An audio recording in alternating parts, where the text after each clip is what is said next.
Hello everyone, RN aims nursing hub YouTube ಚಾನಲ್ಗೆ ತಮ್ಮೆಲ್ಲರಿಗೂ ಸ್ವಾಗತ. ಇವತ್ತಿನ ವಿಡಿಯೋದಲ್ಲಿ ನಾನು ನಾರ್ಸೆಟ್ ಎಕ್ಸಾಮ್ಗೆ ಏನೆಲ್ಲ ಇಂಪಾರ್ಟೆಂಟ್ ಟಾಪಿಕ್ ಇದೆ ಅನ್ನೋದ್ರ ಬಗ್ಗೆ ತಿಳಿಸ್ಕೊಡ್ತೇನೆ. ವಿಡಿಯೋನ ಸ್ಕಿಪ್ ಮಾಡದೆ ಕೊನೆವರೆಗೂ ನೋಡಿ. ಫಸ್ಟ್ ಬಂದು ವೈಟಲ್ ಸೈನ್ಸ್.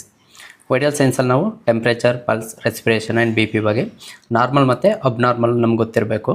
ಮತ್ತು sequence of taking vital signs ಗೊತ್ತಿರಬೇಕು. ರೂಟೀನಾಗಿ ಏನು ಮಾಡ್ತೇವೆ ಅಂತ ಅಂದರೆ ಮೊದಲು TPR ಆ್ಯಂಡ್ BP ತೊಗೊಳ್ತೇವೆ. ಇನ್ ಪೀಡಿಯಾಟ್ರಿಕಲ್ಲಿ ಫಸ್ಟ್ ರೆಸ್ಪಿರೇಷನು, ಆಮೇಲೆ ಪಲ್ಸು, ಆಮೇಲೆ ಟೆಂಪ್ರೇಚರು, ಆಮೇಲೆ BP ನೋಡ್ತೇವೆ. ಇನ್ ಎಮರ್ಜೆನ್ಸಿ ಕಂಡೀಷನಲ್ಲಿ ಫಸ್ಟ್ ನಾವು ಪಲ್ಸ್ ನೋಡಬೇಕಾಗುತ್ತೆ, ಆಮೇಲೆ ರೆಸ್ಪಿರೇಷನ್ ನೋಡಬೇಕಾಗುತ್ತೆ, ಆಮೇಲೆ BP. ಮತ್ತು ಟೈಪ್ಸ್ ಆಫ್ ಬಾಡಿ ಟೆಂಪ್ರೇಚರ್ ನಮ್ಗೆ ಗೊತ್ತಿರಬೇಕು. ಮತ್ತು ಫಾರ್ಮುಲಾ ನಮ್ಗೆ ಗೊತ್ತಿರಬೇಕು, ಫ್ಯಾರನೈಟಿಂದ ಸೆಲ್ಸಿಯಸ್ಗೆ ಮತ್ತು ಸೆಲ್ಸಿಯಸ್ ಟು ಫ್ಯಾರನೈಟ್ ಕನ್ವರ್ಟ್ ಮಾಡೋದು ನಮ್ಗೆ ಗೊತ್ತಿರಬೇಕು. ನೆಕ್ಸ್ಟ್ ಬಂದು ಹ್ಯಾಂಡ್ ವಾಶ್. ನಮ್ಗೆ ಹ್ಯಾಂಡ್ ವಾಶಲ್ಲಿ ಸರ್ಜಿಕಲ್ ಹ್ಯಾಂಡ್ ವಾಶ್ ಮತ್ತು ಮೆಡಿಕಲ್ ಹ್ಯಾಂಡ್ ವಾಶ್ ಗೊತ್ತಿರಬೇಕು. ಸರ್ಜಿಕಲ್ ಹ್ಯಾಂಡ್ ವಾಶ್ ಬಂದು 3 to 5 minutes ಇರುತ್ತೆ ಮತ್ತು ಅದರ ಸ್ಟೆಪ್ ಗೊತ್ತಿರಬೇಕು. ಮೆಡಿಕಲ್ ಹ್ಯಾಂಡ್ ವಾಶ್ ಬಂದು 30 to 60 seconds ಇರುತ್ತೆ, ಇದು ನಮ್ಗೆ ಗೊತ್ತಿರಬೇಕು. ಮತ್ತು ಪರ್ಪಸ್ ಆಫ್ ಹ್ಯಾಂಡ್ ವಾಶ್ ಗೊತ್ತಿರಬೇಕು ನಮಗೆ. ಹಾಗೆ 5 ಮೂಮೆಂಟ್ ಆಫ್ ಹ್ಯಾಂಡ್ ಹೈಜಿನ್ ಗೊತ್ತಿರಬೇಕು. ಬಿಫೋರ್ ಟಚಿಂಗ್ ಪೇಷೆಂಟು, ಅಥವಾ before clean or aseptic procedure, ಅಥವಾ after body fluid exposure, after touching patient, after touching surroundings ಕೂಡ ನಮ್ಗೆ ಗೊತ್ತಿರಬೇಕು. ಸರ್ಜಿಕಲ್ ಸೇಫ್ಟಿ ಚೆಕ್ ಲಿಸ್ಟ್, ಇದು WHO ಅವ್ರು ಕೊಟ್ಟಿರೋದು. Sign in, time out, sign out ಬಗ್ಗೆ ಗೊತ್ತಿರಬೇಕು. ನೆಕ್ಸ್ಟ್ ಬಂದು ಸರ್ಜಿಕಲ್ ಇನ್ಸ್ಟ್ರೂಮೆಂಟ್ಸು. ಸರ್ಜಿಕಲ್ ಇನ್ಸ್ಟ್ರೂಮೆಂಟ್ಸ್ ಬಂದು ನಮಗೆ ಇಮೇಜ್ ಬೇಸ್ಡ್ ಕ್ವಶನ್ಸ್ ಕೇಳ್ತಾರೆ. ಇದರಲ್ಲಿ ರಿಟ್ರಾಕ್ಟರ್ಸ್ ತುಂಬ ಇಂಪಾರ್ಟೆಂಟ್ಸು. ಅದ್ರ ಜೊತೆಗೆ ಈಗ ಸೀಜರ್ಸು, ಆರ್ಟ್ರಿ ಫೋರ್ಸೆಪ್ಸು, ಬ್ಯಾಕಾಕು, ಆ್ಯಲಿಸು, ಅಥವಾ ಈ ಥರ ಹಲವಾರು ಇನ್ಸ್ಟ್ರೂಮೆಂಟ್ಸ್ಗಳು ಇಂಪಾರ್ಟೆಂಟ್ ಇದೆ. ಇದ್ರ ಬಗ್ಗೆ ನಾನು ಬೇರೆ ಒಂದು ಸರ್ಜಿಕಲ್ ಇನ್ಸ್ಟ್ರೂಮೆಂಟ್ಸ್ ಅಂತ ವಿಡಿಯೋ ಮಾಡಿದ್ದೀನಿ, ಆ ವಿಡಿಯೋದಲ್ಲಿ ನೀವು ನೋಡ್ಬೋದು. ನೆಕ್ಸ್ಟ್ ಬಂದು ಗ್ಲೂಟಲ್ ಡಿಹೈಡ್ ಅಥವಾ ಸೈಡೆಕ್ಸ್ ಅಂತ ಹೇಳ್ತೀವಿ. ಇದ್ರದ್ದು ಯೂಸಸ್ ಏನು, ಅಥವಾ ಇದನ್ನು ನಾವು ಎಷ್ಟು ದಿನಕ್ಕೊಮ್ಮೆ ನಾವು ಅದನ್ನ ಚೇಂಜ್ ಮಾಡಬೇಕು ಅನ್ನೋದ್ರ ಬಗ್ಗೆ ಗೊತ್ತಿರಬೇಕು ನಮಗೆ. ಅದ್ರ ಜೊತೆಗೆ ಯಾವುದೆಲ್ಲ ಇನ್ಸ್ಟ್ರೂಮೆಂಟ್ಸ್ನ ನಾವು ಇದರಲ್ಲಿ ಡಿಪ್ ಮಾಡ್ಬೋದು ಅನ್ನೋದ್ರ ಬಗ್ಗೆ ಗೊತ್ತಿರಬೇಕು. ನೆಕ್ಸ್ಟ್ ಬಂದು ಸರ್ಜಿಕಲ್ ಬ್ಲೇಡು ಮತ್ತು BP ಹ್ಯಾಂಡಲ್ಲು. ನಾವು BP ಹ್ಯಾಂಡಲ್ ನೋಡೋದಾದರೆ ನಂಬರ್ 3, ನಂಬರ್ 4 ಮತ್ತು ನಂಬರ್ 7 ಇದೆ. ಈ BP ಹ್ಯಾಂಡಲ್ಗೆ ಯಾವುದೆಲ್ಲ ಬ್ಲೇಡ್ ಫಿಕ್ಸ್ ಆಗುತ್ತೆ ಅನ್ನೋದ್ರ ಬಗ್ಗೆ ನಮಗೆ ಗೊತ್ತಿರಬೇಕು. ಹಾಗೆ ನಾವು ಯಾವ ಬ್ಲೇಡಿಂದ ಏನು ಮಾಡ್ತಾರೆ ಅನ್ನೋದ್ರ ಬಗ್ಗೆ ಗೊತ್ತಿರಬೇಕು. ಫಾರ್ ಎಕ್ಸಾಂಪಲು 11 ನಂಬರ್ ಬ್ಲೇಡ್ನ ನೋಡೋದಾದರೆ ಏನಾದರೂ ಆ್ಯಪ್ಸಿಸ್ನ ನಾವು ಇನ್ಸಿಷನ್ ಮಾಡಲಿಕ್ಕೆ, ಚೆಸ್ಟ್ ಟ್ಯೂಬ್ ಇನ್ಸರ್ಟ್ ಮಾಡುವಾಗ, ಅಥವಾ ಡೆಂಟಲ್ ಸರ್ಜರಿಯಲ್ಲಿ, ಅಥವಾ CVP ಲೈನ್ ಹಾಕುವಾಗ 11 ನಂಬರ್ನ ನಾವು ಯೂಸ್ ಮಾಡ್ತೇವೆ. ಹಾಗೆ 12 ನಂಬರ್ ಬ್ಲೇಡ್ ನೋಡ್ತು ಅಂದರೆ ಸ್ಯೂಚರ್ ರಿಮೂವಲ್ ಮಾಡಲಿಕ್ಕೆ ಇದನ್ನು ಯೂಸ್ ಮಾಡ್ತೇವೆ. ಹಾಗೆ 15 ನಂಬರ್ ನೋಡ್ತು ಅಂತಂದರೆ ಮೈನರ್ ಸರ್ಜರಿಗೆ ಯೂಸ್ ಮಾಡ್ತೇವೆ. ಈ ಥರ ನಾವು ಯಾವ ಬ್ಲೇಡ್ನ ಯಾವ ಟೈಮಲ್ಲಿ ಯೂಸ್ ಮಾಡ್ತಾರೆ ಅನ್ನೋದ್ರ ಬಗ್ಗೆ ಕೂಡ ಗೊತ್ತಿರಬೇಕು. ನೆಕ್ಸ್ಟ್ ಬಂದು ಬಯೋಮೆಡಿಕಲ್ ವೇಸ್ಟ್ ಮ್ಯಾನೇಜ್ಮೆಂಟು, BMW. ಇದರಲ್ಲಿ ನಾವು ಎಲ್ಲೋಗೆ ಏನೆಲ್ಲ ಅನಾಟಮಿಕಲ್ ವೇಸ್ಟ್ ಆಗ್ತೀವಿ ಅನ್ನೋದ್ರ ಬಗ್ಗೆ ಗೊತ್ತಿರಬೇಕು. ರೆಡ್ಗೆ ಬಂದು ರೀಸೈಕಲ್ದ ಏನೇನು ಐಟಮ್ಸ್ ಆಗ್ತೀವಿ ಅನ್ನೋದ್ರ ಬಗ್ಗೆ ಗೊತ್ತಿರಬೇಕು. ಮತ್ತು ಬ್ಲ್ಯಾಕಿಗೆ ಜನರಲ್ ಐಟಮ್ಸ್ ಏನೇನು ಆಗ್ತೀವಿ ಅನ್ನೋದು ಗೊತ್ತಿರಬೇಕು. ಮತ್ತು ಬ್ಲೂ ಕಲರು ಇದರಲ್ಲಿ ಗ್ಲಾಸ್ ಐಟಮ್ಸ್ ಈ ಥರ ಎಲ್ಲ ಆಗ್ತೀವಿ ಅನ್ನೋದು ಗೊತ್ತಿರಬೇಕು. ನೆಕ್ಸ್ಟ್ ಬಂದು ಪಂಚರ್ ಪ್ರೂಫ್ ಕಂಟೈನರ್ ಬಗ್ಗೆ, ಇದರಲ್ಲಿ ಏನೆಲ್ಲ ಶಾರ್ಪ್ ಇನ್ಸ್ಟ್ರೂಮೆಂಟ್ಸು, ಬ್ಲೇಡ್ ಇದೆಲ್ಲ ಹಾಕ್ತೀವಿ, ಇದ್ರ ಬಗ್ಗೆ ನಮಗೆ ಗೊತ್ತಿರಬೇಕು. ಹಾಗೆ ನಾವು ಎಷ್ಟು ಸರಿ ನಾವು ಆ ಕವರ್ನ ಚೇಂಜ್ ಮಾಡಬೇಕು, ಟ್ರಾನ್ಸ್ಪೋರ್ಟ್ ಮಾಡಬೇಕು ಅನ್ನೋದ್ರ ಬಗ್ಗೆ ಕೂಡ ಗೊತ್ತಿರಬೇಕು. ನೆಕ್ಸ್ಟ್ ಬಂದು PPE, ಪರ್ಸನಲ್ ಪ್ರೊಟೆಕ್ಟಿವ್ ಎಕ್ವಿಪ್ಮೆಂಟ್ಸ್ನ ನಾವು ಹೇಗೆ ಡೋನಿಂಗ್ ಮತ್ತು ಡೋಫಿಂಗ್ ಮಾಡ್ತೀವಿ ಅನ್ನೋದ್ರ ಬಗ್ಗೆ ಗೊತ್ತಿರಬೇಕು. ನೆಕ್ಸ್ಟ್ ಬಂದು ಆಕ್ಸಿಜನ್ ಡೆಲಿವರಿ ಸಿಸ್ಟಮ್. ಇದು ಬಂದು ನಮಗೆ ಇಮೇಜ್ ಬೇಸ್ಡ್ ಕ್ವಶನ್ಸ್ ಕೇಳೋ ಚಾನ್ಸಸ್ ಇರುತ್ತೆ. ಅದ್ರ ಜೊತೆಗೆ ಫ್ಲೋ ರೇಟ್ ಕೇಳ್ತಾರೆ. ಹಾಗೆ FiO2 ಕೂಡ ಕೇಳ್ತಾರೆ. ವೆಂಚುರಿ ಮಾಸ್ಕಲ್ಲಿ ನಮಗೆ ಕಲರ್ ಕೋಡ್ ಕೇಳಿ ಅದರದ್ದು ಫ್ಲೋ ರೇಟ್ ಅಥವಾ ಅದರ FiO2 ಕೂಡ ಕೇಳ್ತಾರೆ. ಮತ್ತು ನಮಗೆ ಆಕ್ಸಿಜನಿಂದ ಏನೆಲ್ಲ ಕಾಂಪ್ಲಿಕೇಶನ್ ಇದೆ ಅನ್ನೋದ್ರ ಬಗ್ಗೆ ಕೂಡ ತಿಳ್ಕೊಬೇಕಾಗ್ತದೆ. ರೆಸ್ಪಿರೇಟರಿ ಆಲ್ಕೊಲೋಸಿಸು, ಅಥವಾ ಟೆಲೆಕ್ಸಾಸಿಸು, ಫೈರ್ ಹಜಾರ್ಡು, ಅಥವಾ O2 ಟಾಕ್ಸಿಸಿಟಿ, ಅಥವಾ ಪ್ರಿಮೇಚರು ರೆಟಿನೋಪತಿ, ಇದ್ರ ಬಗ್ಗೆ ಎಲ್ಲ ಗೊತ್ತಿರಬೇಕು. ಫೇಸ್ ಮಾಸ್ಕ್ನ ಕಾಮನ್ಲಿ ಎಮರ್ಜೆನ್ಸಿ ಟೈಮು ಮತ್ತು ಶಾರ್ಟ್ ಟರ್ಮ್ಗೆ ಯೂಸ್ ಮಾಡ್ತೇವೆ. ನೇಸಲ್ ಕ್ಯಾನುಲನ್ನು ಕಾಮನ್ಲಿ ನಾವು ಲಾಂಗ್ ಟರ್ಮ್ O2 ಥೆರಪಿಗೆ ಯೂಸ್ ಮಾಡ್ತೇವೆ. ಹಾಗೆ ಏನೆಲ್ಲ ಆಕ್ಸಿಜನ್ ಡಿವೈಸ್ ಇದೆ ಅದ್ರ ಬಗ್ಗೆ ನಮಗೆ ಕಂಪ್ಲೀಟಾಗಿ ಗೊತ್ತಿರಬೇಕು. ನೆಕ್ಸ್ಟ್ ಬಂದು airway management and equipment and devices ಬಗ್ಗೆ ಗೊತ್ತಿರಬೇಕು ನಮಗೆ. ನೆಕ್ಸ್ಟ್ ಬಂದು ಎಂಡೋಟ್ರಕಿಯಲ್ ಟ್ಯೂಬು. ಇದನ್ನು ನಾವು ಮತ್ತು ಕಾಂಪ್ಲಿಕೇಶನ್ ಬಗ್ಗೆ ಗೊತ್ತಿರಬೇಕು. ಸೈಜ್ ಆಫ್ ET ಟ್ಯೂಬ್ ಬಗ್ಗೆ ಗೊತ್ತಿರಬೇಕು. ಫಾರ್ ಎಕ್ಸಾಂಪಲ್ ಅಡಲ್ಟ್ ಮೇಲ್ಗೆ ನೋಡೋದಾದರೆ 8 to 8.5 mm ಹಾಕ್ತಾರೆ. ಹಾಗೆ ಫೀಮೇಲ್ಗೆ ನೋಡ್ತು ಅಂದರೆ 7.5 to 8 mm ಹಾಕ್ತಾರೆ. ಪ್ರೀಟರ್ಮ್ ಬೇಬಿಯಲ್ಲಿ 2.5 mm, ಹಾಗೆ 3 ಮಂತ್ಗಳಲ್ಲಿ ನೋಡೋದಾದರೆ 3 mm ಹಾಕ್ತೇವೆ. ಮತ್ತು ನಾವು ಎಂಡೋಟ್ರಕಿಯಲ್ ಟ್ಯೂಬ್ ಹಾಕುವಾಗ ಯಾವ ಪೊಸಿಷನ್ಸ್ನ ಕೊಡ್ತೇವೆ ಅದು ಕೂಡ ಇಂಪಾರ್ಟೆಂಟ್ ಆಗ್ತದೆ. ಮತ್ತು ಎಂಡೋಟ್ರಕಿಯಲ್ ಟ್ಯೂಬ್ನ ನಾವು ಕ್ಯಾಲ್ಕುಲೇಷನ್ ಮಾಡೋಕ್ಕೆ ಫಾರ್ಮುಲಾ ಇದೆ, ಅದು ತುಂಬ ಇಂಪಾರ್ಟೆಂಟು. ಏಜ್ ಡಿವೈಡೆಡ್ ಬೈ 4+4 ಅಂತ ಹೇಳಿದೆ. ನೆಕ್ಸ್ಟ್ ಬಂದು ಟ್ರಕಿಯಸ್ಟಮಿ ಟ್ಯೂಬು. ಇದನ್ನು ನಾವು ಸೆಕೆಂಡ್ ಆ್ಯಂಡ್ ಥರ್ಡ್ ಟ್ರಕಿಯಲ್ ರಿಂಗಲ್ಲೇ ಹಾಕ್ತೇವೆ. ಇದು ನಾವು ಪೊಸಿಷನ್ಸ್ನ ನೋಡೋದಾದರೆ ರೋಚ್ ಪೊಸಿಷನಲ್ಲಿ ಇದನ್ನು ಹಾಕ್ತಾರೆ. ಮತ್ತು ಇದರದ್ದು ಇಂಡಿಕೇಷನ್ ಏನು, ಕಾಂಪ್ಲಿಕೇಶನ್ ಏನು ಅನ್ನೋದು ಗೊತ್ತಿರಬೇಕು. ಮತ್ತು ಪೋರ್ಟ್ ಆಫ್ ET ಟ್ಯೂಬ್ ಬಗ್ಗೆ ಗೊತ್ತಿರಬೇಕು. ಔಟರ್ ಕ್ಯಾನುಲಾ, ಇನ್ನರ್ ಕ್ಯಾನುಲಾ, ಆಬ್ಚುರೇಟರ್ ಬಗ್ಗೆ ನಮ್ಗೆ ಗೊತ್ತಿರಬೇಕು. ನೆಕ್ಸ್ಟ್ ಬಂದು ಗೂಡಲ್ ಏರ್ವೇ. ಇದನ್ನು ಇಮೇಜ್ ಬೇಸ್ಡ್ ಕ್ವಶನ್ಸಲ್ಲಿ ಕೇಳ್ತಾ ಇರ್ತಾರೆ. ಹಾಗೆ ಇದ್ರದ್ದು ಕಲರ್ ಕೋಡ್ ಕೂಡ ಕೇಳ್ತಾರೆ. ಮತ್ತು ಗೂಡಲ್ ಏರ್ವೇದು ಮೆಜರ್ಮೆಂಟ್ ಹೇಗೆ ಮಾಡ್ತೀವಿ ಅನ್ನೋದು ಕೂಡ ಗೊತ್ತಿರಬೇಕು. ಮೆಜರ್ಮೆಂಟ್ ಹೇಗೆ ಅಂತ ಅಂದರೆ from corner of mouth to angle of the mandible. Next ಬಂದು ನೇಸೋಫ್ಯಾರೆಂಜಿಯಲ್ ಏರ್ವೇ. ಇದನ್ನು ನಾವು ಥ್ರೂ ನೋಸ್ಟ್ರಿಲ್ಸ್ ಇನ್ಸರ್ಟ್ ಮಾಡ್ತೀವಿ. ಇದ್ರದ್ದು ಮೆಜರ್ಮೆಂಟ್ ತುಂಬ ಇಂಪಾರ್ಟೆಂಟು. ನೆಕ್ಸ್ಟ್ ಬಂದು ಸಕ್ಷನ್ ಪ್ರೊಸೀಜರ್ ಬಗ್ಗೆ ನಮ್ಗೆ ಚೆನ್ನಾಗಿ ಗೊತ್ತಿರಬೇಕು. ಎಂಡೋಟ್ರಕಿಯಲ್ ಟ್ಯೂಬ್ ಯಾವ ಥರ ಸೆಕ್ಷನ್ ಮಾಡಬೇಕು, ಟ್ರಕಿಯಸ್ಟಮಿ ಟ್ಯೂಬ್ಗೆ ಯಾವ ಥರ ಸೆಕ್ಷನ್ ಮಾಡಬೇಕು, ಓವರಲ್ಲಿ ಯಾವ ಥರ ಸೆಕ್ಷನ್ ಮಾಡಬೇಕು, ಮತ್ತು ಸೆಕ್ಷನ್ ಮಾಡುವಾಗ ನಮಗೆ ಏನೆಲ್ಲ ಇಕ್ವಿಪ್ಮೆಂಟ್ಸ್ ಇರಬೇಕು, ಮತ್ತು ಎಷ್ಟು ಸೆಕೆಂಡ್ಗಳ ಗಂಟ ನಾವು ಸೆಕ್ಷನ್ನ ಮಾಡ್ಬೋದು ಅನ್ನೋದ್ರ ಬಗ್ಗೆ ಗೊತ್ತಿರಬೇಕು. ನೆಕ್ಸ್ಟ್ ಬಂದು ಸೆಕ್ಷನ್ ಕ್ಯಾಥೆಟರ್ ಕಲರ್ ಕೋಡು. ಸೆಕ್ಷನ್ ಕ್ಯಾಥೆಟರ್ ಆಗಿರ್ಬೋದು ಅಥವಾ ಫೋಲಿಸ್ ಕ್ಯಾಥೆಟರ್ ಆಗಿರ್ಬೋದು, ಇದೆಲ್ಲ ಆಲ್ಮೋಸ್ಟ್ ಸೇಮ್ ಕಲರೇ ಇರುತ್ತೆ. ನಾವು ಕಲರ್ನ ನೋಡ್ತು ಅಂತಂದರೆ 5 ಫ್ರೆಂಚ್ ಬಂದು ಗ್ರೇ ಇರುತ್ತೆ, 6 ಫ್ರೆಂಚ್ ಬಂದು ಗ್ರೀನ್ ಇರುತ್ತೆ, 8 ಫ್ರೆಂಚ್ ಬಂದು ಬ್ಲೂ ಇರುತ್ತೆ, 10 ಫ್ರೆಂಚ್ ಬಂದು ಬ್ಲ್ಯಾಕ್ ಇರುತ್ತೆ, 12 ಫ್ರೆಂಚ್ ಬಂದು ವೈಟ್ ಇರುತ್ತೆ, 14 ಬಂದು ಗ್ರೀನ್ ಇರುತ್ತೆ, 16 ಬಂದು ಆರೆಂಜ್ ಇರುತ್ತೆ, 18 ಬಂದು red, 20 yellow, 22 violet, 24 light blue. Next ಬಂದು CPR ನಮಗೆ ಇಂಡಿಕೇಷನ್ ಏನು, ಕಾಂಟ್ರಾ ಇಂಡಿಕೇಷನ್ ಏನು ಅನ್ನೋದು ಗೊತ್ತಿರಬೇಕು. ಫಾರ್ ಅಡಲ್ಟ್ಗೆ ಯಾವ ಥರ, ಚೈಲ್ಡ್ಗೆ ಯಾವ ಥರ, ಇನ್ಫೆಂಟ್ಗೆ ಯಾವ ಥರ ಅನ್ನೋದ್ರ ಬಗ್ಗೆ ಗೊತ್ತಿರಬೇಕು. ಕಂಪ್ರೆಷನ್ ಮತ್ತು ವೆಂಟಿಲೇಷನ್ ರೇಷಿಯೋ ಬಗ್ಗೆ ಗೊತ್ತಿರಬೇಕು, ಮತ್ತು ಡೆಪ್ತ್ ಆಫ್ ಕಂಪ್ರೆಷನ್ ಗೊತ್ತಿರಬೇಕು, ಮತ್ತು ಹ್ಯಾಂಡ್ ಪೊಸಿಷನ್ಸ್ ಎಲ್ಲಿ ಹೇಗಿರಬೇಕು ಅನ್ನೋದು ಗೊತ್ತಿರಬೇಕು. ಮತ್ತು ನಾವು CPR ಮಾಡುವಾಗ ಯಾವ ಪಲ್ಸನ್ನು ಚೆಕ್ ಮಾಡ್ತೀವಿ, ಅಡಲ್ಟ್ಗೆ ಹೇಗೆ, ಪೀಡಿಯಾಟ್ರಿಕ್ಗೆ ಹೇಗೆ ಅನ್ನೋದ್ರ ಬಗ್ಗೆ ಗೊತ್ತಿರಬೇಕು. ನೆಕ್ಸ್ಟ್ ಬಂದು ಏರ್ವೇ ಮ್ಯಾನವರ್ಸ್, ಚಿನ್ ಲಿಫ್ಟ್ ಮತ್ತು ಹೆಡ್ ಟಿಲ್ಟ್ ಬಗ್ಗೆ ಗೊತ್ತಿರಬೇಕು. ಹಾಗೆ ಜಾ ಥ್ರಸ್ಟ್ ಮೆಥಡ್ ಬಗ್ಗೆ ಗೊತ್ತಿರಬೇಕು. ಇದನ್ನು ನಾವು ಯೂಶ್ವಲಿ ಸ್ಪೈನಲ್ ಇಂಜುರಿ ಆದ ಪೇಷಂಟ್ಸ್ಗೆ ಯೂಸ್ ಮಾಡ್ತೇವೆ. ಹಿಮ್ಲಿಚ್ ಮ್ಯಾನವರ್ ಅಥವಾ ಅಬ್ಡಾಮಿನಲ್ ಥ್ರಸ್ಟ್ ಅಂತ ಕೂಡ ಹೇಳ್ತೇವೆ. ಇದೊಂದು ಫಸ್ಟ್ ಏಡ್ ಟೆಕ್ನಿಕ್ಕು. ಏನಾದರೂ ಫಾರಿನ್ ಬಾಡಿ ಅಬ್ಸ್ಟ್ರಕ್ಷನ್ ಆಗಿರುವಾಗ, ಚೋಕಿಂಗ್ ಆಗ್ತಾ ಇರುವಾಗ ಈ ಟೆಕ್ನಿಕ್ನ ನಾವು ಯೂಸ್ ಮಾಡಬೇಕಾಗ್ತದೆ. ಇದನ್ನು ನಮಗೆ ಇದರದ್ದು ಇಂಡಿಕೇಷನ್ ಮತ್ತು ಕಾಂಟ್ರಾ ಇಂಡಿಕೇಷನ್ ಗೊತ್ತಿರಬೇಕು. ಕಾನ್ಷಿಯಸ್ ಇದ್ದ ಪರ್ಸನ್ಗೆ ನಾವು ಹೇಗೆ ಮಾಡಬೇಕು, ಅಥವಾ ಅನ್ಕಾನ್ಷಿಯಸ್ ಇದ್ದ ಪರ್ಸನ್ಗೆ ಹೇಗೆ ಮಾಡಬೇಕು, ಅಥವಾ ಪೀಡಿಯಾಟ್ರಿಕ್ ಚೈಲ್ಡ್ಗೆ ನಾವು ಹೇಗೆ ಮಾಡಬೇಕು ಅನ್ನೋದ್ರ ಬಗ್ಗೆ ಗೊತ್ತಿರಬೇಕು. ನೆಕ್ಸ್ಟ್ ಬಂದು ಗ್ಲಾಸ್ಗೋ ಕೋಮಾ ಸ್ಕೇಲ್ ಅಥವಾ GCS. ಇದರಲ್ಲಿ ನಮಗೆ ಮೈಲ್ಡು, ಮಾಡ್ರೇಟ್, ಸಿವಿಯರ್ ಬಗ್ಗೆ ಗೊತ್ತಿರಬೇಕು. ಮೈಲ್ಡ್ ಬಂದು 13 to 15, ಮಾಡ್ರೇಟ್ ಬಂದು 9 to 12, ಸಿವಿಯರ್ ಬಂದು 3 to 8. ಹಾಗೆ ಇದರಲ್ಲಿ ನಾವು ಮಿನಿಮಮ್ ನೋಡ್ತು ಅಂತಂದರೆ ಮಿನಿಮಮ್ 3 ಇರಲೇಬೇಕು. ಹಾಗೆ ಮ್ಯಾಕ್ಸಿಮಮ್ ನೋಡ್ತು ಅಂತಂದರೆ 15. ಇದರಲ್ಲಿ ಕಾನ್ಷಿಯಸ್ಸು ಅಥವಾ ಅನ್ಕಾನ್ಷಿಯಸ್ಸು ಅಥವಾ ಡೆತ್ ಪೇಷಂಟಲ್ಲಿ ಕೂಡ ಎಷ್ಟಿರುತ್ತೆ ಅನ್ನೋದ್ರ ಬಗ್ಗೆ ಗೊತ್ತಿರಬೇಕು. ನೆಕ್ಸ್ಟ್ ಬಂದು ಪೊಸಿಷನ್ಸ್ ಮತ್ತು ಅದರದ್ದು ಯೂಸಸ್. ಪೊಸಿಷನ್ಸ್ನ ನೋಡೋದಾದರೆ ಡ್ಯೂರಿಂಗ್ ಸರ್ಜರಿ ಆಗಿರ್ಬೋದು, ಆಫ್ಟರ್ ಸರ್ಜರಿ ಆಗಿರ್ಬೋದು, ಅಥವಾ ಎಂಡೋಟ್ರಕಿಯಲ್ ಟ್ಯೂಬ್ ಹಾಕುವಾಗ ಯಾವ ಪೊಸಿಷನ್ಸ್ನ ಕೊಡಬೇಕು, ET ಟ್ಯೂಬ್ ಹಾಕುವಾಗ ಯಾವ ಪೊಸಿಷನ್ಸ್ನ ಕೊಡಬೇಕು, ಲಂಬರ್ ಪಂಚರ್ ಮಾಡುವಾಗ ಯಾವ ಪೊಸಿಷನ್ಸಲ್ಲಿ ಇರಬೇಕು, ಅದು CVP ಲೈ ಇನ್ಸರ್ಟ್ ಮಾಡುವಾಗ ಯಾವ ಥರ, ಹೀಗೆ ಯಾವ್ಯಾವ ಡಿಸೀಸ್ ಕಂಡೀಷನ್ಗೆ ಯಾವ್ಯಾವ ಪೊಸಿಷನ್ಸ್ನ ಕೊಡಬೇಕು ಅನ್ನೋದ್ರ ಬಗ್ಗೆ ನಮಗೆ ಗೊತ್ತಿರಬೇಕು. ನೆಕ್ಸ್ಟ್ ಬಂದು IV ಕ್ಯಾನುಲಾ, ಅದರದ್ದು ಕಲರ್ ಕೋಡ್ ಗೊತ್ತಿರಬೇಕು ನಮಗೆ. 14 ಗೇಜ್ ಬಂದು ಆರೆಂಜು, 16 ಗೇಜ್ ಬಂದು ಗ್ರೇ, 17 ಗೇಜ್ ಬಂದು ವೈಟು, 18 ಗೇಜ್ ಬಂದು ಗ್ರೀನು, 20 ಗೇಜ್ ಬಂದು ಪಿಂಕು, 22 ಬಂದು ಬ್ಲೂ, 24 ಗೇಜ್ ಬಂದು ಯೆಲ್ಲೋ, 26 ಬಂದು ವೈಲೆಟ್. ಹಾಗೆ IV ಕ್ಯಾನುಲದ ನಮಗೆ ಕಾಂಪ್ಲಿಕೇಶನ್ ಬಗ್ಗೆ ಗೊತ್ತಿರಬೇಕಾಗುತ್ತೆ. ಇನ್ಫಿಲ್ಟ್ರೇಷನು, ಫ್ಲೆಬೈಟಿಸು, ಹೆಮಟೋಮಾ, ಇನ್ಫೆಕ್ಷನ್ ಬಗ್ಗೆ ನಮಗೆ ಅದರದ್ದು ಸೈನ್ಸ್ ಆ್ಯಂಡ್ ಸಿಮ್ಟಮ್ಸು ಗೊತ್ತಿರಬೇಕು. ನೆಕ್ಸ್ಟ್ ಬಂದು ಸೆಂಟ್ರಲ್ ಲೈನಲ್ಲಿ ನಮಗೆ ಇಂಡಿಕೇಷನು, ಕಾಂಟ್ರಾ ಇಂಡಿಕೇಷನು, ಮತ್ತು ಏನು ಕಾಂಪ್ಲಿಕೇಶನ್ ಇದೆ ಅನ್ನೋದ್ರ ಬಗ್ಗೆ ಗೊತ್ತಿರಬೇಕು. ಮತ್ತು ಸೆಂಟ್ರಲ್ ಲೈನಲ್ಲಿ ಏನೇನು ಟೈಪ್ಸ್ ಇದೆ, ಮತ್ತು ಯಾವ್ಯಾವ ಸೈಟಲ್ಲಿ ನಾವು ಸೆಂಟ್ರಲ್ ಲೈನ್ ಹಾಕ್ಬೋದು, ಸೆಂಟ್ರಲ್ ಲೈನ್ ಆದಮೇಲೆ ನಾವು ಕನ್ಫರ್ಮೇಷನ್ಗೆ ಏನೆಲ್ಲ ಮಾಡಬೇಕಾಗುತ್ತೆ, ಮತ್ತು ಅದರಲ್ಲಿ 3 ಲೂಮೆನ್ ಇರುತ್ತೆ, ಯಾವ್ಯಾವ ಲೂಮೆನಲ್ಲಿ ನಾವು ಏನೇನು ಕೊಡಬೇಕು, ಮತ್ತು ಮಿನಿಮಮ್ ನಾವು ಯಾವ ಸಿರಿಂಜ್ನ ಯೂಸ್ ಮಾಡಬೇಕು ಅನ್ನೋದ್ರ ಬಗ್ಗೆ ಗೊತ್ತಿರಬೇಕು. ಹಾಗೆ PICC line, peripherally inserted central line catheter ಅಂತ ಹೇಳ್ತೇವೆ. ಇದು 2.5 ಸೆಂಟಿಮೀಟರ್ ಬಿಲೋ ಆ್ಯಂಟಿಕ್ಯೂಬಿಕಲ್ ಫೋರ್ಸ ಲೈನಲ್ಲಿ ಹಾಕ್ತೇವೆ. ನೆಕ್ಸ್ಟ್ ಬಂದು CVP ಮಾನಿಟ್ರಿಂಗ್, ಸೆಂಟ್ರಲ್ ವೀನಸ್ ಪ್ರೆಷರ್ನ ಮಾನಿಟ್ರಿಂಗ್ ಮಾಡೋದು. ಇದರದ್ದು ಪೊಸಿಷನ್ಸ್ ಹೇಗಿರುತ್ತೆ ಅನ್ನೋದ್ರ ಬಗ್ಗೆ ನಮ್ಗೆ ಗೊತ್ತಿರಬೇಕು. ಇದನ್ನು ನಾವು 2 ಥರ ಚೆಕ್ ಮಾಡ್ತೇವೆ, ಒಂದು ಮ್ಯಾನೋಮೀಟರಲ್ಲಿ, ಇನ್ನೊಂದು ಟ್ರಾನ್ಸ್ಡ್ಯೂಸರಲ್ಲಿ. ಲೆಫ್ಟ್ ಸೈಡ್ ಇಮೇಜ್ ನೋಡ್ಬೋದು, ಇದು ಮ್ಯಾನೋಮೀಟರ್, ಇದು ಮ್ಯಾನ್ಯುವಲ್ ಚೆಕ್ ಮಾಡೋವಂಥದ್ದು.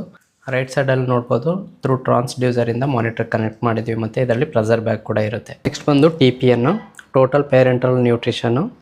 ಇದು ಬಂದು ನಮಗೆ TPN ಬ್ಯಾಗ್ ಬಂದು ನಮಗೆ 2-in-1 ಫಾರ್ಮುಲಾದಲ್ಲಿರುತ್ತೆ ಅಥವಾ 3-in-1 ಫಾರ್ಮುಲಾದಲ್ಲಿರುತ್ತೆ. ಮತ್ತು ಇದರಲ್ಲಿ ನಮಗೆ 3 ಪೋರ್ಟ್ ಇರುತ್ತೆ ಒಂದು ಬ್ಯಾಗಲ್ಲಿ. ಒಂದು ಬ್ಲೂ ಕಲರ್ ಬಂದು ಇನ್ಫ್ಯೂಷನ್ ಮಾಡಲಿಕ್ಕೆ, ವೈಟ್ ಬಂದು ಏನಾದರೂ ಆ್ಯಡ್ ಮಾಡಲಿಕ್ಕೆ, ಮತ್ತು ಇನ್ನೊಂದು ಬಂದು ಬ್ಲೈಂಡ್ ಪೋರ್ಟ್ ಇರುತ್ತೆ. ಬಟ್ ಇದರಲ್ಲಿ ನಾವು ಯಾವುದೇ ಮೆಡಿಸಿನ್ ಆಗಿರ್ಬೋದು ಅಥವಾ ಏನೇ ಆಗಿರ್ಬೋದು ನಾವೇನೇ ಆ್ಯಡ್ ಮಾಡೋಂಗಿಲ್ಲ. ಫಾರ್ಮುಲಾದಲ್ಲಿದೆ, ಅದನ್ನು ಜಸ್ಟ್ ಮಿಕ್ಸ್ ಮಾಡಿ ನಾವು 24 ಅವರಲ್ಲಿ ಟ್ರಾನ್ಸ್ಫ್ಯೂಸ್ ಮಾಡಬೇಕು. ವಿತಿನ್ 24 ಅವರಲ್ಲಿ ಟ್ರಾನ್ಸ್ಫ್ಯೂಸ್ ಮಾಡಬೇಕು. ಆಫ್ಟರ್ 24 ಏನಾದರೂ ಉಳಿದಿತ್ತು ಅಂದರೂ ಕೂಡ ಅದನ್ನು ಡಿಸ್ಕಾರ್ಡ್ ಮಾಡಬೇಕು, ಟ್ರಾನ್ಸ್ಫ್ಯೂಸ್ ಮಾಡಬಾರ್ದು. ನಮಗೆ TPN ಬಗ್ಗೆ ಇಂಡಿಕೇಷನ್ ಮತ್ತು ಕಾಂಪ್ಲಿಕೇಶನ್ಸ್ ಬಗ್ಗೆ ಗೊತ್ತಿರಬೇಕು. ನಾವು ಕಾಂಪ್ಲಿಕೇಶನ್ಸ್ ನೋಡೋದಾಯಿತು ಅಂತಂದರೆ, TPN ಟ್ರಾನ್ಸ್ಫ್ಯೂಷನ್ ಮಾಡುವಾಗ ಏನಾಗುತ್ತೆ ಅಂತಂದರೆ ನಮಗೆ ಹೈಪರ್ಗ್ಲೈಸಿಮಿಯಾ ಆಗೋ ಚಾನ್ಸಸ್ ಇರುತ್ತೆ, ಅಥವಾ ನಾವು ಸಡನ್ ಏನಾದರೂ ಸ್ಟಾಪ್ ಮಾಡ್ತು ಅಂತಂದರೆ ಹೈಪೋಗ್ಲೈಸಿಮಿಯಾ ಆಗೋ ಚಾನ್ಸಸ್ ಇರುತ್ತೆ. ಹಾಗೆ ಎಲೆಕ್ಟ್ರೋಲೈಟ್ ಕೂಡ ಇಂಬ್ಯಾಲೆನ್ಸ್ ಆಗುತ್ತೆ. ನೆಕ್ಸ್ಟ್ ಬಂದು ICD ಟ್ಯೂಬು. ಇಂಡಿಕೇಷನ್ ನೋಡೋದಾದರೆ ನಿಮೋಥೆರಾಕ್ಸಲ್ಲಿ ನಾವು ಸೆಕೆಂಡ್ ಇಂಟರ್ಕಾಸ್ಟಲ್ ಸ್ಪೇಸಲ್ಲಿ ನಾವು ICD ಟ್ಯೂಬ್ ಹಾಕಬೇಕು. ಹಾಗೆ ಪ್ಲೂರಲ್ ಎಫ್ಯೂಷನ್ ಆಯಿತು ಅಂದರೆ 6th ಇಂಟರ್ಕಾಸ್ಟಲ್ ಸ್ಪೇಸಲ್ಲಿ ನಾವು ಟ್ಯೂಬ ಇನ್ಸರ್ಟ್ ಮಾಡಬೇಕಾಗುತ್ತೆ. ಹಾಗೆ ಹಿಮೋಥೊರಾಕ್ಸು ಹೈಡ್ರೋಥೊರಾಕ್ಸ್ಗೆ ಯಾವ ಪ್ಲೇಸಲ್ಲಿ ಹಾಕಬೇಕು ಅನ್ನೋದ್ರ ಬಗ್ಗೆ ಗೊತ್ತಿರಬೇಕು. ಮತ್ತು ನಾವು ಇನ್ಸಿಷನ್ ಕೊಡುವಾಗ ಯಾವ ಬ್ಲೇಡಲ್ಲಿ ಇನ್ಸಿಷನ್ ಮಾಡ್ತಾರೆ ಅನ್ನೋದು ಕೂಡ ಗೊತ್ತಿರಬೇಕು. ಅದು 11 ನಂಬರ್ ಬ್ಲೇಡಲ್ಲಿ. ಹಾಗೆ ಡ್ರೈನೇಜ್ ಚೇಂಬರ್ ಬಂದು ಸಿಂಗಲ್ ಡ್ರೈನೇಜ್ ಚೇಂಬರ್ ಇರುತ್ತೆ, ಹಾಗೆ ಟ್ರಿಪಲ್ ಡ್ರೈನೇಜ್ ಸಿಸ್ಟಮ್ ಕೂಡ ಇರುತ್ತೆ, ಅದ್ರ ಬಗ್ಗೆ ಕೂಡ ನಮ್ಗೆ ಗೊತ್ತಿರಬೇಕು. ಮತ್ತು ಹಾಗೆ ಬಬ್ಲಿಂಗು, ಇಂಟರ್ಮಿಟೆಂಟ್ ಬಬ್ಲಿಂಗು, ಜೆಂಟಲ್ ಬಬ್ಲಿಂಗು, ಟ್ಯೂಬ್ ಏನಾದರೂ ಆಕ್ಸಿಡೆಂಟ್ಲಿ ರಿಮೂವ್ ಆಯಿತು ಅಂತಂದರೆ ಅಥವಾ ಏನಾದರೂ ಡಿಸ್ಕನೆಕ್ಟ್ ಆಯಿತು ಅಂತಂದರೆ ನಾವೇನು ಮಾಡಬೇಕು. ಹಾಗೆ ICD ಟ್ಯೂಬ್ ಪೇಷಂಟ್ಗಿದೆ ಅಂತಂದರೆ ಬೆಡ್ ಸೈಡಲ್ಲಿ ನಾವು ಏನೆಲ್ಲ ಇಕ್ವಿಪ್ಮೆಂಟ್ ಇಟ್ಟಿರಬೇಕು ಅನ್ನೋದ್ರ ಬಗ್ಗೆ ನಮಗೆ ಗೊತ್ತಿರಬೇಕು. ನೆಕ್ಸ್ಟ್ ಬಂದು ವಾಲ್ಸಲ್ವಾ ಮ್ಯಾನವರ್. ಇದರಲ್ಲಿ ನಾವು ನೋಡ್ಬೋದು ಏನಂತಂದರೆ, ನಾವು ಡೀಪ್ ಬ್ರೀತ್ನ ತಗೊಂಡು ಮೂಗು ಮತ್ತು ಬಾಯಿನ ಕ್ಲೋಸ್ ಮಾಡಿಕೊಂಡು ಚೆಸ್ಟು ಮತ್ತು ಅಬ್ಡೋಮೆನ್ಗೆ ಪ್ರೆಸರ್ ಹಾಕೋದನ್ನ ನಾವು ವಾಲ್ಸಲ್ವಾ ಮ್ಯಾನವರ್ ಅಂತ ಹೇಳ್ತೇವೆ.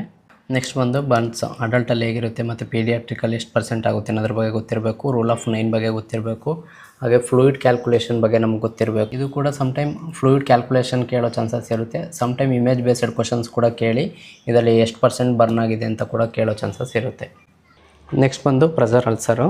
ಇದರಲ್ಲಿ ಸ್ಟೇಜ್ 1, ಸ್ಟೇಜ್ 2, ಸ್ಟೇಜ್ 3, ಸ್ಟೇಜ್ 4 ನಮಗೆ ಇಮೇಜ್ ಬೇಸ್ಡ್ ಕ್ವಶನ್ಸ್ ಕೂಡ ಬರ್ಬೋದು. ನಾವು ಇದರಲ್ಲಿ ಸ್ಟೇಜ್ 1ಅಲ್ಲಿ ಹೇಗಿರುತ್ತೆ, ಸ್ಟೇಜ್ 2 ಇಮೇಜಸ್ ಹೇಗಿರುತ್ತೆ ಅಂತೇಳಿ ಸ್ವಲ್ಪ ಇಮೇಜಸ್ ಸ್ಯಾಂಪಲ್ಸ್ನ ನಾವು ನೋಡಿ ತಿಳ್ಕೊಂಡಿರಬೇಕಾಗುತ್ತೆ.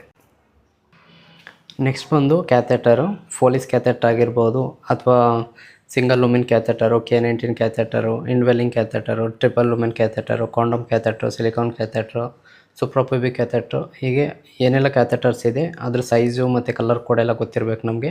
ಮತ್ತು ಎಷ್ಟು ದಿನಕ್ಕೆ ನಾವು ಅದನ್ನು ಚೇಂಜ್ ಮಾಡಬೇಕು ಅಂತ ಕೂಡ ಗೊತ್ತಿರಬೇಕು. ಇಲ್ಲಿ ಅಬ್ಸರ್ವ್ ಮಾಡ್ಬೋದು ಕ್ಯಾಥೆಟರ್ನ ಎಲ್ಲಿ ಸೆಕ್ಯೂರ್ ಮಾಡಿದ್ದಾರೆ ಅನ್ನೋದ್ರ ಬಗ್ಗೆ ಕೂಡ ನಮ್ಗೆ ಗೊತ್ತಿರಬೇಕು. NG ಟ್ಯೂಬ್ ಅಥವಾ ನೇಸೋ ಗ್ಯಾಸ್ಟ್ರಿಕ್ ಟ್ಯೂಬು, ಇದನ್ನು ನಾವು ಹೇಗೆ ಮೆಜರ್ ಮಾಡ್ತೀವಿ ಅನ್ನೋದ್ರ ಬಗ್ಗೆ ಗೊತ್ತಿರಬೇಕು. ಡ್ಯೂರಿಂಗ್ ಪ್ಲೇಸ್ಮೆಂಟಲ್ಲಿ ಐ ಫಾಲೋವರ್ ಪೊಸಿಷನ್ಸಲ್ಲಿ ನಾವು ಇನ್ಸರ್ಟ್ ಮಾಡಬೇಕು. ಹಾಗೆ ಡ್ಯೂರಿಂಗ್ ಫೀಡಲ್ಲಿ ಫಾಲೋವರ್ ಪೊಸಿಷನ್ 45 ಡಿಗ್ರಿಯಲ್ಲಿ ನಾವು ಫೀಡ್ ಮಾಡಬೇಕು. After feeding right side semi follower positions ಕೊಡಬೇಕು. ಹಾಗೆ NG ಟ್ಯೂಬ್ ಪ್ಲೇಸ್ಮೆಂಟ್ ಕರೆಕ್ಟ್ ಇದೆಯಾ ಅಂತ ನಾವು ಚೆಕ್ ಮಾಡಲಿಕ್ಕೆ ಚೆಸ್ಟ್ ಎಕ್ಸ್ರೇ ಆಗಿರ್ಬೋದು, ಗ್ಯಾಸ್ಟ್ರಿಕ್ pH ಮೆಜರ್ ಮಾಡೋದಾಗಿರ್ಬೋದು, ಆಸ್ಕಲ್ಟೇಷನ್ ಮಾಡೋದಾಗಿರ್ಬೋದು, ಏರ್ ಬಬಲ್ ಚೆಕ್ ಮಾಡೋದಾಗಿರ್ಬೋದು, ಈಗ ಅದು ಕೂಡ ನಮ್ಗೆ ಗೊತ್ತಿರಬೇಕು. ನೆಕ್ಸ್ಟ್ ಬಂದು SBT, ಸಂಗ್ಸ್ ಟೇಕನ್ ಬ್ಲ್ಯಾಕಮೋರ್ ಟ್ಯೂಬ್ ಅಂತ ಹೇಳ್ತೇವೆ.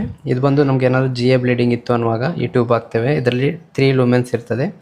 ಒಂದು ಬಂದು ಗ್ಯಾಸ್ಟ್ರಿಕ್ ಗ್ಯಾವೇಜ್ ಅಥವಾ ಸಕ್ಷನ್ ಮಾಡಲಿಕ್ಕೆ, ಇನ್ನೊಂದು ಬಂದು ಕಾರ್ಡಿಯಕ್ ಬಲೂನ್ ಇರುತ್ತೆ, ಇನ್ನೊಂದು ಬಂದು ಈಸೋಫೇಜಿಯಲ್ ಬಲೂನ್ ಇರುತ್ತೆ. ಈ ಟ್ಯೂಬ್ ಇದ್ದ ಪೇಷಂಟ್ ಬೆಡ್ ಸೈಡಲ್ಲಿ ನಾವು ಏನೆಲ್ಲ ಇಕ್ವಿಪ್ಮೆಂಟ್ಸ್ ಇಟ್ಟಿರಬೇಕು ಎಮರ್ಜೆನ್ಸಿಗೆ ಅನ್ನೋದ್ರ ಬಗ್ಗೆ ಕೂಡ ಗೊತ್ತಿರಬೇಕು ನಮಗೆ. ನೆಕ್ಸ್ಟ್ ಬಂದು ಸ್ಟೋಮಾ ಕೇರ್ ಬಗ್ಗೆ ನಮ್ಗೆ ಗೊತ್ತಿರಬೇಕು. ಮತ್ತು ಯಾವ್ಯಾವ ಥರ ಸ್ಟೋಮಾ ಇದೆ, end stoma, double barrel stoma, loop stoma, ಇದ್ರ ಬಗ್ಗೆ ನಮ್ಗೆ ಗೊತ್ತಿರಬೇಕು. ನೆಕ್ಸ್ಟ್ ಬಂದು ಚೆಸ್ಟ್ ಎಕ್ಸ್ರೇ ನಮಗೆ ಇಮೇಜ್ ಬೇಸ್ಡ್ ಕ್ವಶನ್ಸ್ ಬರುತ್ತೆ. ಯಾವ್ಯಾವ ಕಂಡೀಷನಲ್ಲಿ ಯಾವ್ಯಾವ ಥರ ಎಕ್ಸ್ರೇ ಇದೆ ಅನ್ನೋದ್ರ ಬಗ್ಗೆ ನಾವು ಕಂಪ್ಲೀಟಾಗಿ ಇಮೇಜ್ನ ನೋಡಿ ನಾವು ಸ್ಟಡಿ ಮಾಡ್ಕೋಬೇಕಾಗುತ್ತೆ. ಇದ್ರ ಬಗ್ಗೆ ಬೇರೆ ವೀಡಿಯೋ ಮಾಡ್ತೇನೆ, ಇದು ನೀವು ಚೆಸ್ಟ್ ಎಕ್ಸ್ರೇನ ಆ ವಿಡಿಯೋದಲ್ಲಿ ನೋಡ್ಬೋದು. ನೆಕ್ಸ್ಟ್ ಬಂದು ECG, ಎಲೆಕ್ಟ್ರೋಕಾರ್ಡಿಯೋಗ್ರಾಮ್. ಇದು ಅಷ್ಟೇ ಇಮೇಜ್ ಬೇಸ್ಡ್ ಕ್ವಶನ್ಸ್ ಬರುತ್ತೆ. ಇಮೇಜ್ ಬೇಸಲ್ಲೇ ಅವರು ಥಿಯರಿ ಕ್ವಶನ್ಸ್ ಥರ ಕೂಡ ಕೇಳಿರ್ತಾರೆ. ನಮಗೆ PQRS ಡ್ಯೂರೇಷನ್ಸ್ ಗೊತ್ತಿರಬೇಕು. ಮತ್ತು ECG ಚೇಂಜಸ್ ಇನ್ ಎಲೆಕ್ಟ್ರೋಲೈಟ್ ಇಂಬ್ಯಾಲೆನ್ಸಲ್ಲಿ ಹೇಗೆಲ್ಲ ಆಗುತ್ತೆ, ಹೈಪರ್ ಕೆಲೆಮಿಯಾ ಆದರೆ ಯಾವ ಥರ ECG ಇರುತ್ತೆ, ಹೈಪೋಕೆಲೆಮಿಯಾ ಆದರೆ ಹೇಗೆ, ಹೈಪರ್ ಕ್ಯಾಲ್ಸಿಯಮಿಯಾ ಆದರೆ ಹೇಗೆ, ಅಥವಾ ಹೈಪೋಕ್ಯಾಲ್ಸಿಯಮ್ ಆದರೆ ಹಾಗೆ ECG ಲೀಡ್ನ ನಾವು ಹೇಗೆಲ್ಲ ಪ್ಲೇಸ್ಮೆಂಟ್ ಮಾಡ್ತೀವಿ ಅನ್ನೋದ್ರ ಬಗ್ಗೆ ಗೊತ್ತಿರಬೇಕು. ECG ಬಗ್ಗೆ ನಾನು ಕಂಪ್ಲೀಟಾಗಿ ಬೇರೆ ಇನ್ನೊಂದು ವೀಡಿಯೋದಲ್ಲಿ ತಿಳಿಸ್ಕೊಡ್ತೇನೆ. ನೆಕ್ಸ್ಟ್ ಬಂದು ಬ್ಲಡ್ ಟ್ರಾನ್ಸ್ಫ್ಯೂಷನ್ ನಮಗೆ ಕಾಂಪೊನೆಂಟ್ಸ್ ಆಫ್ ಬ್ಲಡ್ ಬಗ್ಗೆ ಗೊತ್ತಿರಬೇಕು. ಹೋಲ್ ಬ್ಲಡ್ ಆಗಿರ್ಬೋದು, WBC ಆಗಿರ್ಬೋದು, ಪ್ಲೇಟ್ಲೆಟ್ ಆಗಿರ್ಬೋದು, ಅಥವಾ FFP ಆಗಿರ್ಬೋದು. ಮತ್ತು ಅದನ್ನು ನಾವು ಹೇಗೆ ಸ್ಟೋರ್ ಮಾಡ್ತೀವಿ, ಎಷ್ಟು ದಿನ ಗಂಟ ಸ್ಟೋರ್ ಮಾಡ್ಬೋದು, ಮತ್ತು ಟ್ರಾನ್ಸ್ಫ್ಯೂಷನ್ ಟೈಮು ಎಷ್ಟು ಟೈಮ್ ಗಂಟ ನಾವು ಟ್ರಾನ್ಸ್ಫ್ಯೂಷನ್ ಮಾಡ್ಬೋದು, ಮತ್ತು ಪ್ರೊಸೀಜರ್ ನಾವು ಟ್ರಾನ್ಸ್ಫ್ಯೂಷನ್ ಮಾಡುವಾಗ ಎಷ್ಟು ಜನ ರಿಜಿಸ್ಟರ್ ನರ್ಸ್ ಇರಬೇಕು, ಮತ್ತು ಬ್ಲಡ್ ಟ್ರಾನ್ಸ್ಫ್ಯೂಷನ್ ಆಗುವಾಗ ಏನೆಲ್ಲ ಕಾಂಪ್ಲಿಕೇಶನ್ ಆಗ್ಬೋದು, ನಾವು ಏನು ಎಮರ್ಜೆನ್ಸಿ ಡ್ರಗ್ನ ಇಡಬೇಕು ಅನ್ನೋದ್ರ ಬಗ್ಗೆ ಕಂಪ್ಲೀಟಾಗಿ ನಮ್ಗೆ ಗೊತ್ತಿರಬೇಕು. ನೆಕ್ಸ್ಟ್ ಬಂದು ಸ್ಪಿಲ್ ಮ್ಯಾನೇಜ್ಮೆಂಟು. ನಮಗೆ ಸ್ಪಿಲ್ ಮ್ಯಾನೇಜ್ಮೆಂಟಲ್ಲಿ ಬಾಡಿ ಫ್ಲೂಯಿಡ್ ಆಗಿರ್ಬೋದು, ಅಥವಾ ಬ್ಲಡ್ ಆಗಿರ್ಬೋದು, ಅಥವಾ ಮರ್ಕ್ಯುರಿ ಸ್ಪಿಲ್ ಆಗಿರ್ಬೋದು. ಈಗ ನಾವು ಹೇಗೆ ಸ್ಪಿಲ್ ಮ್ಯಾನೇಜ್ಮೆಂಟ್ನ ಮಾಡ್ತೀವಿ, ನಾವು ಅದನ್ನು ಹೇಗೆ ಕಲೆಕ್ಟ್ ಮಾಡಬೇಕು, ಮತ್ತು ಅದನ್ನ ಹೇಗೆ ಡಿಸ್ಪೋಸ್ ಮಾಡಬೇಕು ಅನ್ನೋದ್ರ ಬಗ್ಗೆ ನಮ್ಗೆ ಗೊತ್ತಿರಬೇಕು.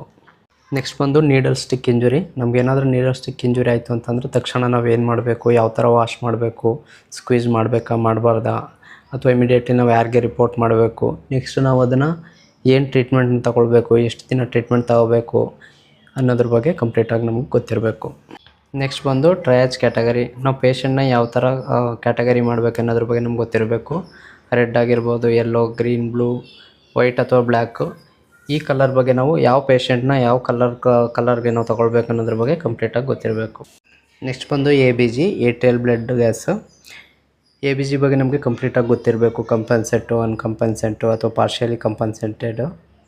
ಹಾಗೆ ಎ ಬಿ ಜಿ ತಗೊಳ್ಳುವಾಗ ನಾವು ವ್ಯಾಲೆಂಟ್ ಟೆಸ್ಟ್ ಯಾವ ಥರ ಮಾಡ್ತೀವಿ, ಯಾವುದೆಲ್ಲ ಜಾಗದಲ್ಲಿ ನಾವು ಎ ಬಿ ಜಿನ ತಗೊಳ್ಬೋದು ಅನ್ನೋದ್ರ ಬಗ್ಗೆ ನಮ್ಗೆ ಕಂಪ್ಲೀಟಾಗಿ ಗೊತ್ತಿರಬೇಕು.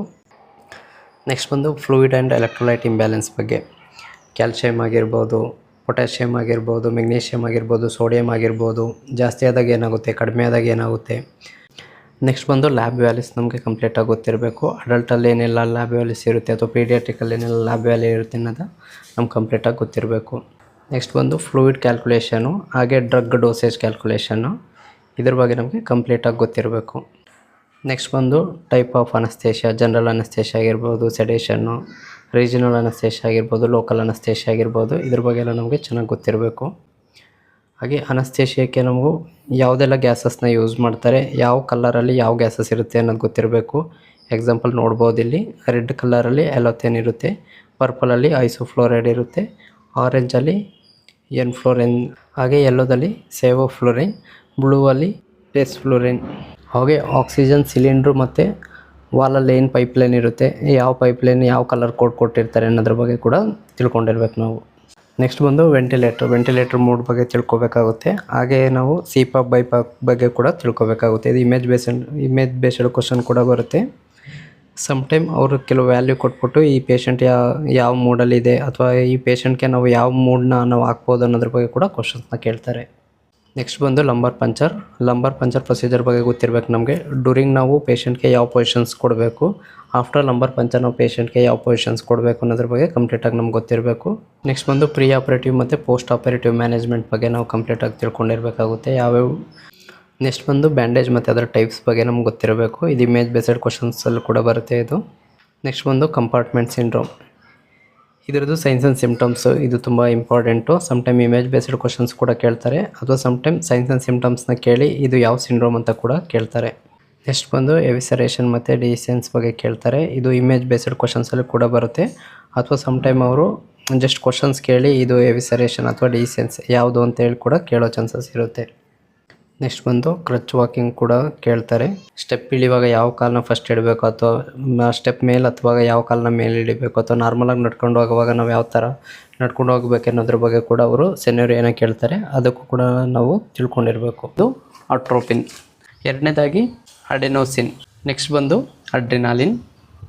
ನೆಕ್ಸ್ಟ್ ಬಂದು human papilloma virus, HPV vaccine. Gardasil 9 ಅಂತೇಳಿ ಇದು image based questions or injection ಬಗ್ಗೆ ಕೂಡ ಕೇಳ್ಬೋದು. ನೆಕ್ಸ್ಟ್ ಬಂದು ಮಾರ್ಫಿನ್ ಸಲ್ಫೇಟ್. ನೆಕ್ಸ್ಟ್ ಬಂದು ಫೆಂಟಾನಿಲ್. ನೆಕ್ಸ್ಟ್ ಬಂದು ಟ್ರೊಮೊಡಾಲ್ ಹೈಡ್ರೋಕ್ಲೋರೈಡ್. ನೆಕ್ಸ್ಟ್ ಬಂದು ಮೆಗ್ನೀಷಿಯಮ್ ಸಲ್ಫೇಟ್, ಹಾಗೆ ಕ್ಯಾಲ್ಶಿಯಂ ಗ್ಲೂಕೋನೇಟ್. ಜೆಟ್ಟಾಕ್ ಇಂಜೆಕ್ಷನ್ನ ಯಾವ ಮೆಥಡಲ್ಲಿ ಕೊಡ್ತಾರೆ ಎಂಬುದ್ರ ಬಗ್ಗೆ ನಮ್ಗೆ ಗೊತ್ತಿರಬೇಕು. ನೆಕ್ಸ್ಟ್ ಬಂದು injection heparin, protamine sulphate. Next ಬಂದು ವಾರ್ಫರಿನ್ ಟ್ಯಾಬ್ಲೆಟ್, ಹಾಗೆ injection vitamin K. Aspirin tablet, ಹಾಗೆ ಸೋಡಿಯಂ ಬೈಕಾರ್ಬನೇಟ್. ಕ್ಲೋಪಿಡ್ರೋಸೋಲ್ ಟ್ಯಾಬ್ಲೆಟ್, ಹಾಗೆ enoxaparin sodium injection. Digoxin tablet, ಹಾಗೆ Digibind injection. Injection dopamine and injection dobutamine. Injection hydrocortisone, ಹಾಗೆ prednisolone. Injection dexamethasone. Injection Lasix and mannitol. Injection anti D. Injection oxytocin. Injection ergometrine. Injection insulin and type of insulin. ಇದು ಬಂದು TB drugs, rifampicin, ethambutol, pyrazinamide, isoniazid. Mantoux tuberculin test, PPT test ಬಗ್ಗೆ ಗೊತ್ತಿರಬೇಕು. Next ಬಂದು streptomycin injection. Next iron and folic acid tablet, Saheli, ಹಾಗೆ Chhaya tablets. ಇದು weekly tablets ಇದೆ, ಇದ್ರ ಬಗ್ಗೆ ನಮ್ಗೆ ಗೊತ್ತಿರಬೇಕು. ಗೌರ್ಮೆಂಟಲ್ಲಿ ಛಾಯಾ ಟ್ಯಾಬ್ಲೆಟ್ ಸಿಗುತ್ತೆ, ಹಾಗೆ ಪ್ರೈವೇಟಲ್ಲಿ ಸಹೇಲಿ ಸಿಗುತ್ತೆ. ಇದು ಬಂದು ಎಮರ್ಜೆನ್ಸಿ ಕಾಂಟ್ರಾಸೆಪ್ಟಿವ್ ಪಿಲ್ಸ್. ಇದರಲ್ಲಿ ಈಸಿ ಪಿಲ್ಲು, ಐ ಪಿಲ್ಲು ಮತ್ತು ಅನ್ವಾಂಟೆಡ್ ಅಂತೇಳಿದೆ. ಇದರಲ್ಲಿ ಈಸಿ ಪಿಲ್ ಬಂದು ಗೌರ್ಮೆಂಟ್ ಸಪ್ಲೈ ಇದೆ, ಐ ಪಿಲ್ ಬಂದು ಪ್ರೈವೇಟು. ನಮಗೆ ಪ್ರೈವೇಟಲ್ಲಿ ಏನು ಡ್ರಗ್ ಅವೈಲೇಬಲ್ ಇದೆ ಗೊತ್ತಿರಬೇಕು, ಮತ್ತು ಗೌರ್ಮೆಂಟಲ್ಲಿ ಏನು ಸಪ್ಲೈ ಇದೆ ಅನ್ನೋದು ಗೊತ್ತಿರಬೇಕು. ನೆಕ್ಸ್ಟ್ ಬಂದಿದ್ದು ಅಂತರ ಇಂಜೆಕ್ಷನ್ನು. ನೆಕ್ಸ್ಟ್ ಬಂದು ಆ್ಯಂಟಿಸೈಕೋಟಿಕ್ ಮೆಡಿಕೇಷನ್ಸು. ಯಾವುದೆಲ್ಲ ಆ್ಯಂಟಿಸೈಕೋಟಿಕ್ ಇದೆ ಇದ್ರ ಬಗ್ಗೆ ನಮ್ಗೆ ಗೊತ್ತಿರಬೇಕು. ನೆಕ್ಸ್ಟ್ ಬಂದು ಸೋಡಿಯಂ ವಾಲ್ಪ್ರೇಟ್, ನೆಕ್ಸ್ಟ್ ಬಂದು ಫೆನಪ್ಟೈನ್ ಆರ ಎಪ್ಟೈನು, ನೆಕ್ಸ್ಟ್ ಬಂದು ಅಮಿನೋಡಿರಿನ್, ನೆಕ್ಸ್ಟ್ ಬಂದು ವಾಸೋಪ್ರೆಸಿನ್, ಹಾಗೆ ಡೈಜಿಫಾಮ್, ಲೊರಾಜಿಫಾಮ್, TPN total parental nutrition, paracetamol, ಹಾಗೆ ಅಸೆಟಿಲ್ ಸಿಸ್ಟಲಿನ್ ಇಂಜೆಕ್ಷನ್. ಇನ್ನೂ ತುಂಬಾ ಡ್ರಗ್ಸ್ ಇದೆ, ಬಟ್ ಈ ವಿಡಿಯೋದಲ್ಲಿ ಏನು ತಿಳಿಸ್ಕೊಟ್ಟಿದ್ದೀನಿ ಅಂತಂದರೆ ಇಂಪಾರ್ಟೆಂಟ್ ಡ್ರಗ್ಸ್. ಈ ಡ್ರಗ್ಸನ್ನು ಅವರು ಆಲ್ಮೋಸ್ಟ್ ನಾರ್ಸೆಟ್ ಎಕ್ಸಾಮ್ಸಲ್ಲಿ ರಿಪೀಟೆಡ್ ಆಗಿ ಕ್ವಶನ್ಸ್ನ ನಮಗೆ ಕೇಳ್ತಾ ಇರ್ತಾರೆ. ಈ ವಿಡಿಯೋದಲ್ಲಿ ಯಾವುದಾದ್ರೂ ಇಂಪಾರ್ಟೆಂಟ್ ಡ್ರಗ್ಸ್ ಮಿಸ್ ಆಗಿದರೆ ಕಮೆಂಟ್ ಮೂಲಕ ತಿಳಿಸ್ಕೊಡಿ. ಹಾಗೆ ಈ ವಿಡಿಯೋ ಇಷ್ಟವಾಗಿದ್ದರೆ ಲೈಕ್ ಮಾಡಿ, ಶೇರ್ ಮಾಡಿ, ಹಾಗೆ ಈ ಚಾನಲ್ನ ಸಬ್ಸ್ಕ್ರೈಬ್ ಮಾಡಿ. Thank you for watching this video.